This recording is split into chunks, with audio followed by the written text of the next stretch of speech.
이건 당 대표인 거죠.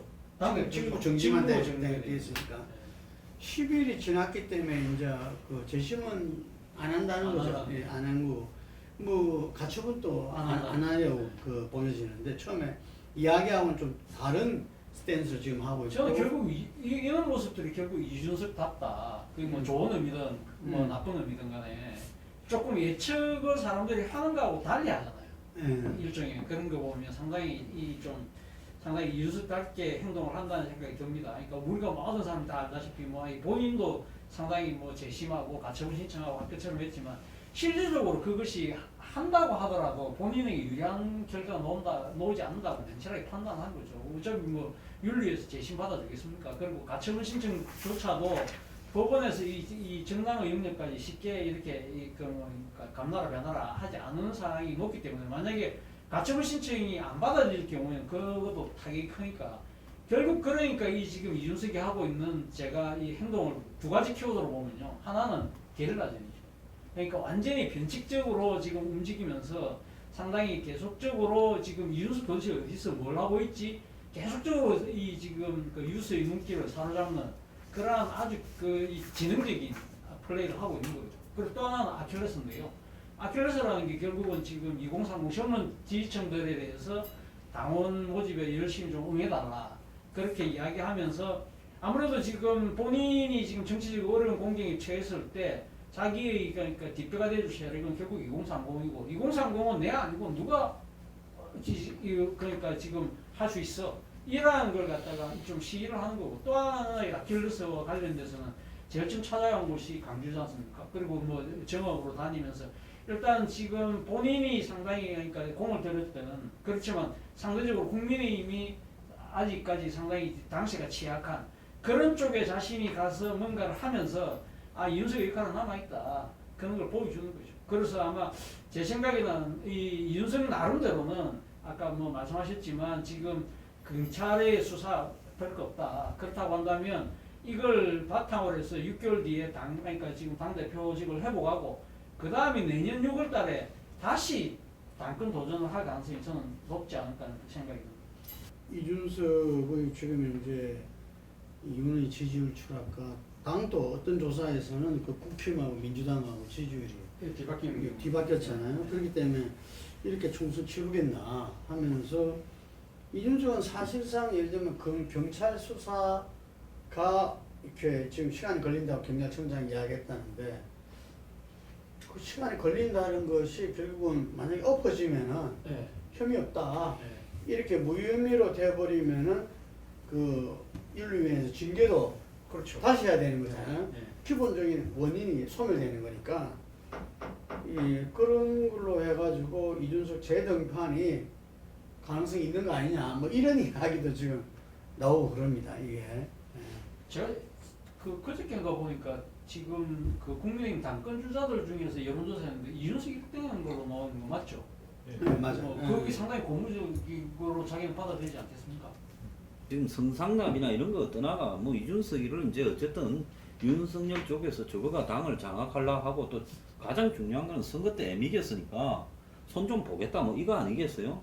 그 의도는 불순하고 그렇지만은 그런 거하고 떠나서 대한민국 사회에 이준석이가 MZ세대의 고민과 고통을 대변하는가 이런 부분들을 생각해 보지도 않고 이준석을 띄운 언론이나 사회의 기본적인 시각도 문제가 있어요. 윤석열이가 선거 때 애미졌으니까 쫓아내려는 거고 쫓아내고 그 자리에 권성동이가 당 대표가 하려고 하는 거고 뭐 그런 거는 기본의 베이스에 깔려 있다고 보고요. 그렇지만 그 이준석을 동정해줄 여지도 가차 없다라고 저는 보고 있습니다. 이제 그런 거와 같이 판단은 상관없이 재등판 가능성은 어떻게 봅니까? 안 된다고 봅니다. 아마 어떤 형태로든 지금 진행되고 있는 여러 가지 문제에서 문제가 나올 거라고 봐요. 지금 이준석 때문에 당내 갈등이 있었다 이러는데 이준석 빠지고 나니까 갈등이 더 있는 것 같아.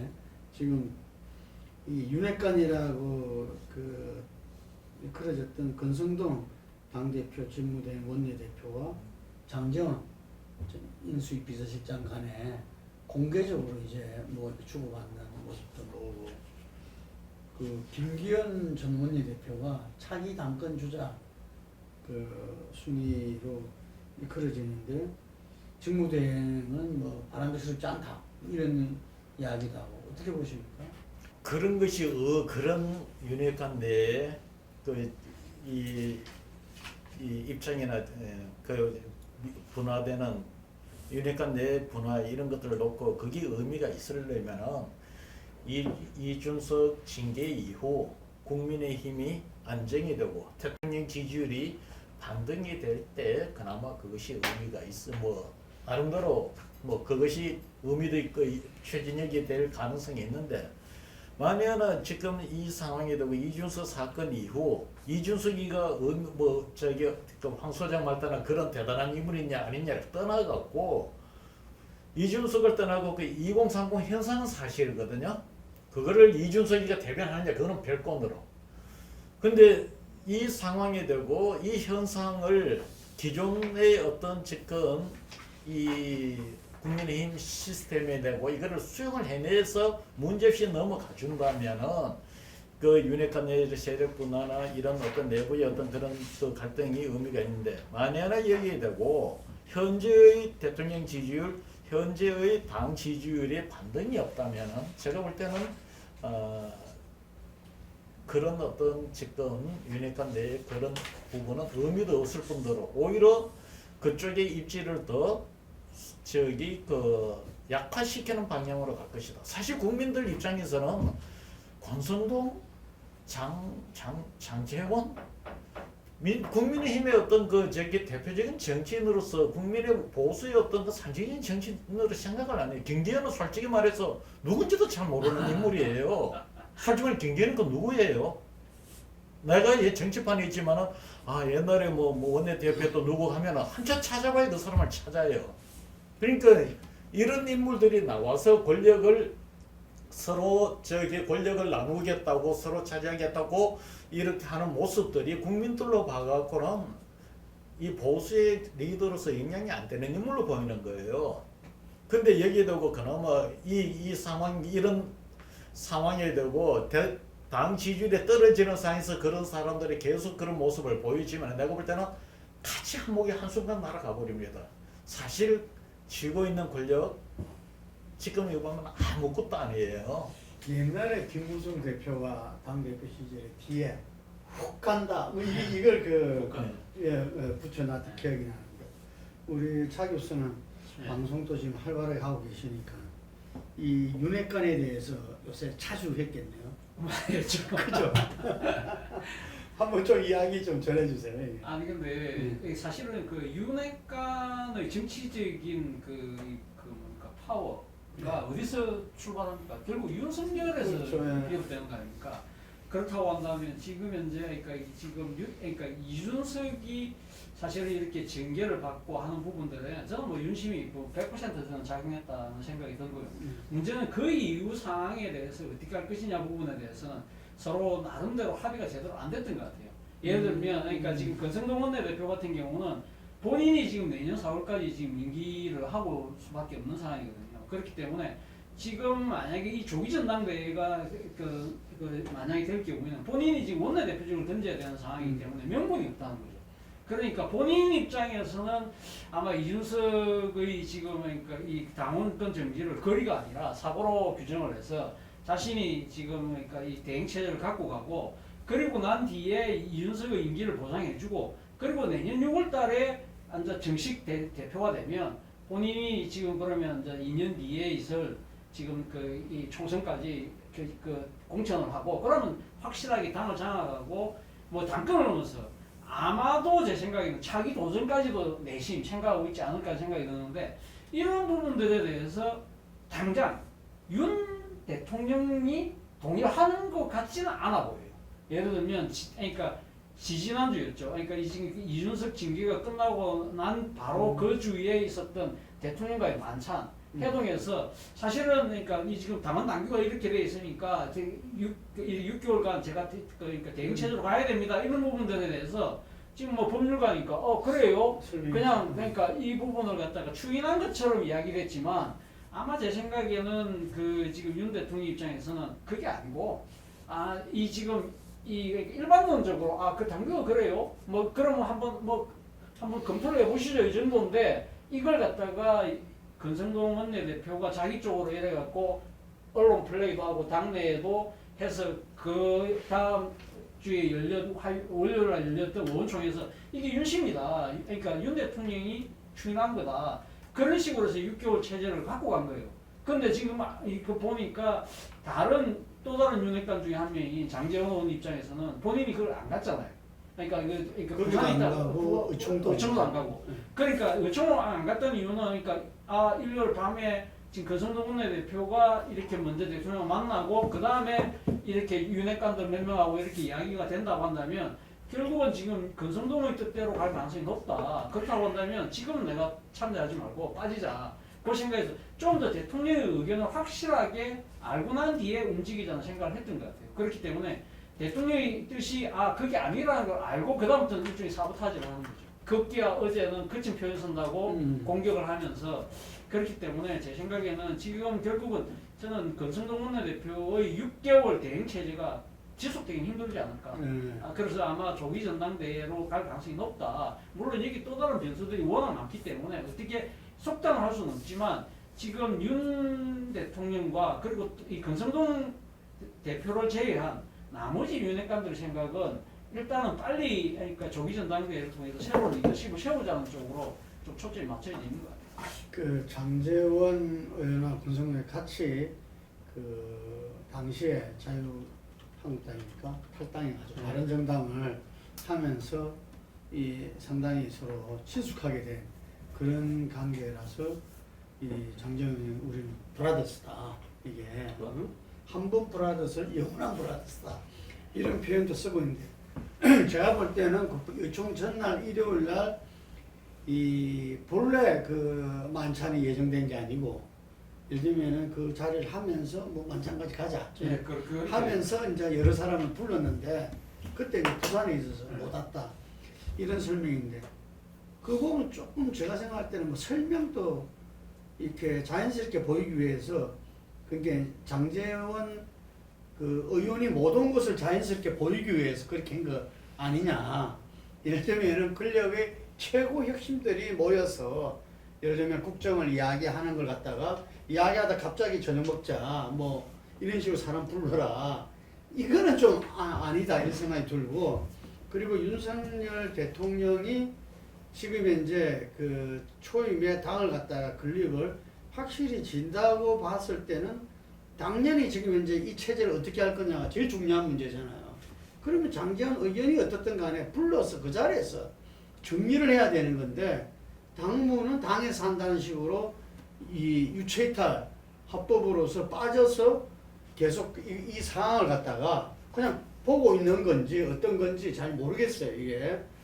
그런데 지금 권성동과 장제원 제가 볼 때는 상호간의 어떤 좀 강을 긋는 것 같아. 내가 보니까 이게 말로는 화합하고 없다 하더라도 그런 부분들이 좀 읽혀지면서 저는 권성동 직무대행 원내대표한테 정말 이 문제 제기하고 싶은 게 이분이 강원랜드 우리 잘 알다시피 그 시절의 어떤 직원 청탁 부분에 그대로 직격탄을 맞은 사람이었어요. 그래서 그때 최은접이라는 강원랜드 사장은 다 실형을 다 받았었거든요. 근데 이 권성동 의원만이 보좌관선에서 선이 이제 꺼졌죠. 이게 흔히 말해서 꼬리 자르기의 성공한 케이스인데. 근데 그런 일이 있었는데 어떻게 그 인사청탁 한 거를 안만 지역구 의원이 뭐 누가 그러더라고요. 이 사람이 이 다음 총선은 맡아놓은 당상이다. 이게 왜냐하면 이만큼 지역구 주민들의 젊은이들의 이 인사에 대해서 이렇게 열정을 쏟고 전 국민 앞에서 자기가 청탁했다. 응? 그러면서 그 최저임금 10만 원 많은 거 가지고 강원촌은 어째 살겠나? 그래서 자기 취급을 해야 되는데 이런 이제 어떻게 예를 들면은 갈무리가 안 되더라도 이런 이야기가 나올 수 있는지 그리고 자기는 이미 인사청탁 부분에 원죄가 있는 사람이 제가 볼 때는요 솔직히 말하면 정치적으로 뭐라고 할까요 일정하게 레벨에 오르지 못한 잔챙이 좀 수준이 좀 낮은 자들이 윤석열이라는 당내 세력이 없는 사람 옆에 이렇게 붙어서 갑자기 레벨업이 됐어요. 근데 사람이 레벨업이 된다고 거기에 따라서 그 사람의 자질이나 양식이나 또 정치를 바라보는 판단력이나 리더십이나 이런 게 같이 올라가는 게 아니에요. 그러니까 지금 윤 정권의 제일 문제는 저런 자들이 윤핵관이라고 하고 설치고 다니는 것 자체가 지금 제일 우려스러운 이야기다. 그래서 둘이 가만히 보면 장재원이하고 권성동이가 내가 더 실세라고 국민 앞에 지금 항상 그걸 갖다가 보여주려고 노력하는 것처럼 보이잖아요. 근데 저게 조금만 머리 돌아가면 저렇게 하면 나중에 깜빵 갈 때 제일 먼저 갈 수도 있는 수술하는 것도 알아야 되는데 좀 많이 모질하는 것들 같아요, 내가 볼 때. 그래서 지금 이럴 때 진짜 실세라면 뒤에 숨어가지고 여러 가지를 갖다가 보이지 않게 주무르는 게 이게 상식적이죠. 그러니까 국민의힘의 중진들 공백 상태가 발생했어요, 내가 볼 때. 아직도 민주당에는 좀 남아있는데 이쪽은 중진 공백 상태가 이렇게 발생하면서 그야말로 그냥 중하급들이 최상이 되어버렸어요, 권력에서. 그러면서 이 권력의 이 레벨업 된 상황에 대한 적응 부족 상태가 벌어지고 있고, 그럼 당내에는 가만히 보면 장재원이나 권성동을 지도자라고 다 쪼르륵 줄을 서서 서겠습니까? 난 그렇지도 않다고 봐요. 지금 그들이 가까운가 싶으니까 그들한테 그냥 나쁘게 하지 말자고 적당히 서 있지만, 그 뭐 그 두 사람이 자기들 계보를 가지거나 윤을 대신해서 뭐 당내에 완전히 장악할 수 있는 그런 근황도 없다고 봅니다. 그 윤석열 대통령이 본인이 대통령 당선되는데 빚이 없다. 그 이야기하지만 장재원, 권성동 두 의원한테는 빚이 있는 것 같아요. 우리가 다들 알다시피 검찰총장 끝나고 나와가지고 삼지대에 있으려 했잖아요. 이렇게 있고 나중에 국민의힘 후보가 정해지면은 이렇게 다니라 하는, 그게 김종인 위원장도 그렇게 금고했고 실제로 윤석열 대통령도 그렇게 생각을 해왔다고 그래요. 이게 그런데 그렇게 해가지고는 국민의힘 후보가 되기도 쉽지 않고, 그리고 오세훈 안철수 예를 들면서 국민의힘 후보가 그 당의 힘으로 이기는 경우가 얼마든지 있을 수 있다. 이렇게 해서 갑작스럽게 당이 들어온 거예요. 그 땡긴 게 가장 권성동과 장재원 의원이 그 자리에서 저는 힘을 얻고, 그것이 당의 후보가 돼 나가는 데 있어가지고 윤핵관이 주도적 역할을 갖다가 했다고 보여집니다. 그래서 지금 이제 뭐 그 부분에 대해서 완전히 우리가 이전에 아는 후보와 척근 관계가 아닌 거죠, 제가 볼 때는. 그런데 금방 이야기한 대로 권성동, 장재원 의원이 어떤 당의 여러 가지 과정을 거쳐서 최고 지도부가 된 게 아니잖아요, 이게. 권성동 후보 원내대표 이 윤석열 그 전에 원내대표 선거 나와서 꼴찌했잖아요. 예. 그럴 정도로 어쨌든 당 내에서는 어떤 이런 사람이 있다. 뭐 3선이고 4선이니까 그 정도는 되지만 그것이 어느 정도의 어떤 지도자라는 것은 아니었고, 지금이야말로 자기들이 그걸 보여줘야 될 때인데 지금 여러 가지 부분에서 오히려 혼선을 불어일으키고 있다, 이런 생각이 드는데, 현실적으로는 이게 직무대행 체제가 바뀌려면은 이준석 당대표 사퇴해야 되는 거잖아요. 그렇죠. 사퇴해야 되죠.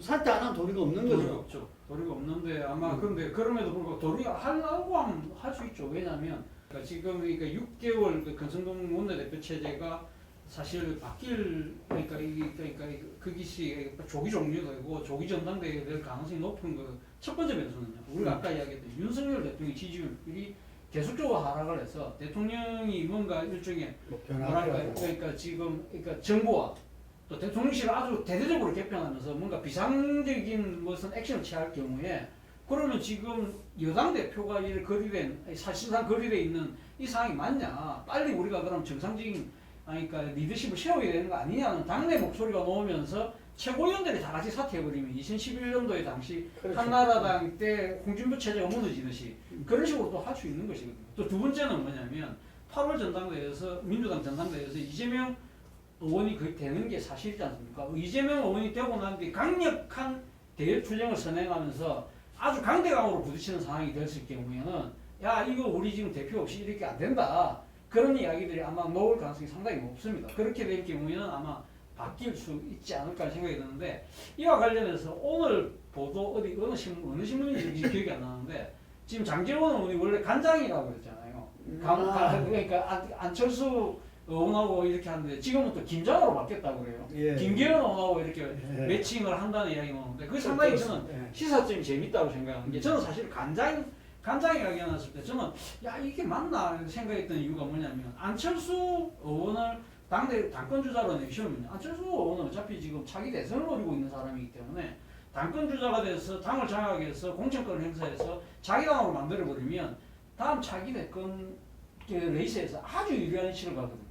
이걸 과연 그러면 윤 대통령이 용인하지 않고 그게 가능할 수 있을까? 제가 생각했을 때 윤 대통령의 입장에서는 안철수 의원을 차기로 아직 내정할 단계는 아니라는 생각이 들거든요. 본인이 지금 아직까지 지금 가야 될 길이 훨씬 더 많이 남아 있는 상황에서 왜 후계 구도로 만들겠습니까? 그런 측면에서 본다고 한다면 이게 말이 안 된다. 그런데 김기현 의원은 그분이 설사 지금 당권 당사자로 차기 대권 주자가 될 가능성은 거의 뭐 사실상 없잖아요. 그렇다고 한다면 편안하게 갈 수 있는 거거든요. 그러면 장제원 의원이 대통령의 그 윤심을 제대로 읽고 빨리 지금 그 매칭 파트너를 바꾼 게 아닐까라는 생각이 들더라고요. 참 이야기가 웃기는 이야기로 지금 돌아가는데 96년도에 당원들 여론조사를 해서 저희들이 발표한 적이 있습니다. 그때 나오는 이야기가 김심, 당심, 민심이라는 이야기가 나오고 그 당시 96년도에 차기 대권을 YS 김심을 잡으면 된다라고 생각하고 전부 다 보수들이 YS 그 김심을 잡기 경쟁을 했습니다. 뭐 그때 이영구도 있었고 그거 앞서 있었던 인물들. 그런데 이해창은 그 당시 김심으로부터 멀리가 있었어요. 그래서 이해창은 어차피 안 된다는 이야기를 했습니다. 그때 우리 조사를 했더니 이해창이가 국민 여론조사는 앞서 있지만 대의원 당심을 못 잡기 때문에 안 된다고 했는데 21.인가 뭐 24몇 프로가 나오고 나머지는 뭐 15%가 안 나와서 그 조사를 갖고서 이해창 캠프에 되고 뭐 축배를 들었다 이야기를 들었습니다. 무슨 이야기가 하면 그때 이제 그걸 갖고서 김심, 민심, 당심인데 이놈의 이 보수당은 민주주의 체제에서 민주공화 체제에서도 민심을 보고 통치를 하는 게 아니고 김심은 즉 통치자 저거 대통령을 보고 통치를 하는 거예요. 그런데 한번 보세요. 그 이제는 노태우 노심 팔았던 인물이 누굽니까? 박철원이죠. 박철원이 잘 됐던가요? 그때 김심 팔았던 사람들 대통령 후보 됐습니까? 안 됐죠. 그 다음에 이명박 정권에는 뭐 20 팔은 사람이 누군지를 모르는데 그때는 그 상황에 있었으니까 20 팔기가 어려웠죠. 박근혜 때 박심 팔았던 사람 누가 있습니까? 저기 지금 깜빡이 들어앉아 있죠.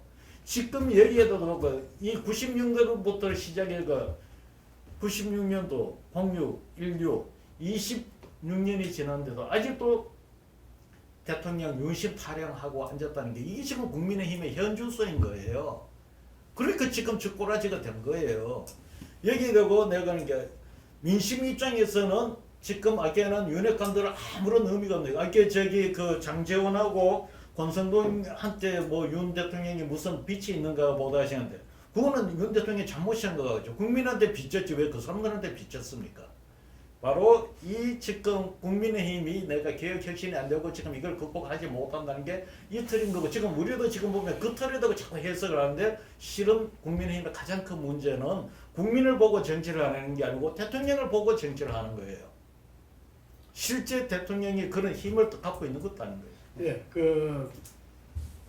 차지현 교수가 께서 이 직무대행 체제는 오래 가지 않고 조기 전대가 예상된다 이런 이야기를 하셨는데 상당히 여러 가지 정황을 종합적으로 본다면은 저도 직무대행 체제 6개월은 좀 억지스러운 면이 있는 것 같고 이 문제가 윤석열 지지율 하락과 거기에 대한 대책과 함께 그리고 이쪽 민주당 쪽의 당 대표가 정해지고 거기에서 강대강으로 나갔을 때는 당에서도 뭔가 그거를 해야 될 사람이 필요하고 그걸 원내대표가 양쪽 역할을 다한다 이건 아닌 것 같아요. 이게. 그래서 그거는 이 앞으로 벌어지는 상황 속에서 얼마든지 그 가능성이 높다고 볼 수 있겠습니다.